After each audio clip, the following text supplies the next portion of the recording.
একবার লুক দিও, এখানে একটা লুক দিও। আজকে অ্যাওয়ার্ড শো নিয়ে কি বলবে তুই? দেখো, আজকে অ্যাওয়ার্ড শোটা যদিও আজকে ওমেন্স ডে কিছুদিন পরে হচ্ছে, কিন্তু আমার মনে হয় যে মহিলাদের সেলিব্রেশনের জন্য, মহিলাদেরকে সেলিব্রেট করার জন্য বা নারীকে সেলিব্রেট করার জন্য তো পার্টিকুলার একটা দিনের কোনো প্রয়োজন হয় না। আমরা সারা জীবন, সারা মুহূর্ত, সারা বছর মহিলাদের সেলিব্রেট করি। শুধু একটুই আশা করবো এই সেলিব্রেশনটা যেন শুধুমাত্র অ্যাওয়ার্ড পার্টি এটার মধ্যে সীমিত না থাকে। জীবনের প্রত্যেকটা মুহূর্তে কোনো মহিলার ওপর রাগ হলে যেন তার চরিত্র নিয়ে চট করে বিচার না করা হয়, তার পোশাক নিয়ে মন্তব্য না করা হয়।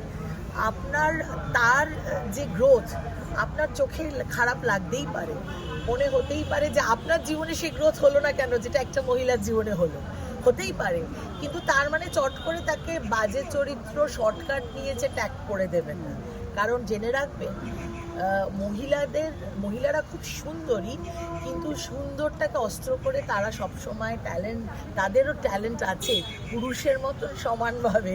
তারা ট্যালেন্ট দিয়েই ওঠে, ক্ষমতা দিয়ে ওঠে না, ট্যালেন্ট দিয়ে ওঠে এবং নিজেদের অনেক কষ্ট করে সংসার সামলে। যেমন আমি বলছি, আজকে আমি সকাল 8টার সময় আমার কল টাইম ছিল, আমাকে উঠতে হয়েছে ভোর 5টা। মা চলে যাওয়ার পর পুরো বাড়ির দায়িত্ব, এবং মা যতদিন ছিল, যে হাউস ওয়াইফরা যে কতটা ইম্পর্টেন্ট, বাড়ির মারা, বাড়ির মানে যারা থাকেন বাড়িতে, আমার মনে হয় দ্য মোস্ট কি বলবো ইম্পর্টেন্ট যদি কোনো নারীদের ভূমিকা থাকে সেটা হচ্ছে বাড়ির সামলানো।